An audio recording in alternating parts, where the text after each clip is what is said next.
ഇതാ ഇവിടെ 9 ചെറിയ ചതുരങ്ങൾ ചേർന്ന വലിയൊരു ചതുരമാണ്. നമുക്കിതിനെ ഒരു മാന്ത്രിക ചതുരമാക്കാം. അതെങ്ങനെയാണ്? 1 മുതൽ 9 വരെയുള്ള അക്കങ്ങൾ ഓരോ കള്ളിയിലും ഓരോന്ന് മാത്രം എഴുതി,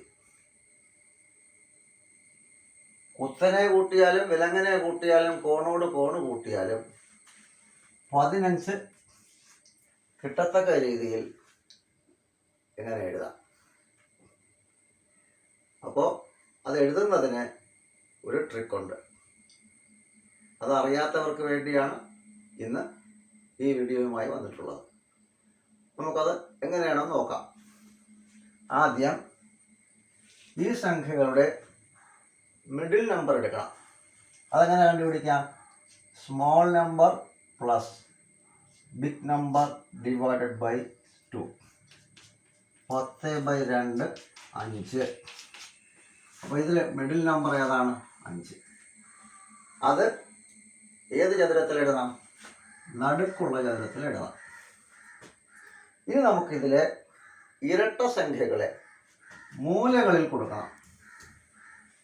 അപ്പോൾ ഇവിടെ 2, 4, 6, 8 എന്നിവയാണ് ഇരട്ട സംഖ്യകൾ. അത് നമുക്ക് ഇങ്ങനെ എഴുതാം: 2, 4, 6, 8. ഇനി അവശേഷിക്കുന്നത് ഒറ്റ സംഖ്യകളാണ്.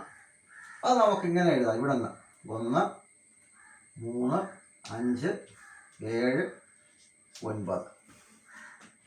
ഇനി നമുക്ക് ചോദ്യത്തിൽ പറയുന്നത് പോലെ കുത്തനെയും വിലങ്ങനെയും കോണോട് കോണം കൂട്ടുമ്പോൾ 15 കിട്ടുന്നുണ്ടോ എന്ന് നോക്കാം. അപ്പോൾ നമുക്കിങ്ങനെ ആദ്യം ഇങ്ങനെ നോക്കാം: 6 1 7, 7 8 15. ഓക്കെ. ഇനി ഇങ്ങനെ നോക്കാം: 6 7 6 13, 13 2 15. ഇനി ഇങ്ങനെ നോക്കാം: 6 5 11, 11 4 15. അപ്പോൾ ഇപ്പോൾ ഒരു മാന്ത്രിക ചതുരമായില്ലേ? അതെങ്ങനെയാണ് ഉണ്ടാക്കേണ്ടതെന്നുള്ള വിദ്യയും മനസ്സിലായല്ലോ.